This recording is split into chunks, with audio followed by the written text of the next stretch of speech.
A little over 24 hours ago, and as you heard just before from George Roberts, the former Foreign Minister has scheduled a media conference for shortly after he touches down at Brisbane Airport in about 40 or so minutes from now. So we await with interest to see what announcements may or may not emerge from that media appearance.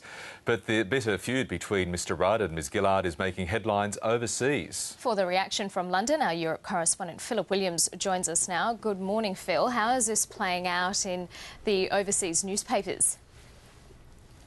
Well, there's quite a bit of curiosity about this, and of course it follows well-worn paths of animosity between leading political figures in Britain, such as Brown and Blair. So they're accustomed to this, they're used to it. But let's have a look at the Independent. The Independent has run quite big on this, and especially on their spread, their two-page spread, page 34 and 35. Headline, "The Rivals, a Political Hate Story."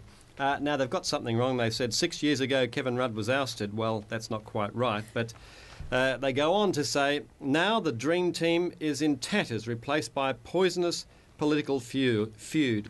So they've really sort of picked up on the very negative hate relationship that they described there. It's also in the Times, the Venerable Times. That's also got quite a spread there.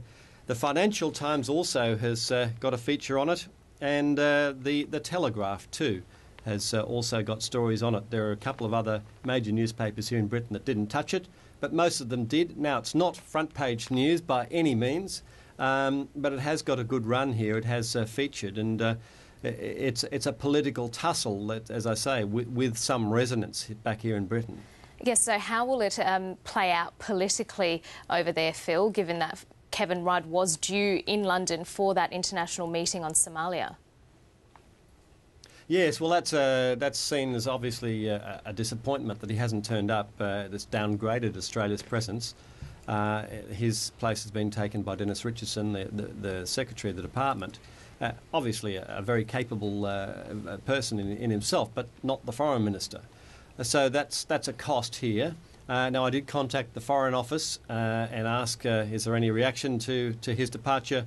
And there is no reaction whatsoever. So, yes, it's not exactly headline news here. And obviously people don't want to dabble in other people's political misfortunes, especially at a time of high tension where it obviously hasn't been resolved. But I'm sure when a new government, if it does, or a new Prime Minister, if that does occur, or a new configuration occurs, there'll be congratulations from all the right sources, and business will go on as usual. But of course, Kevin Rudd is no stranger here. He's well known both as Prime Minister and Foreign Minister, pretty well regarded, and as is the current Prime Minister.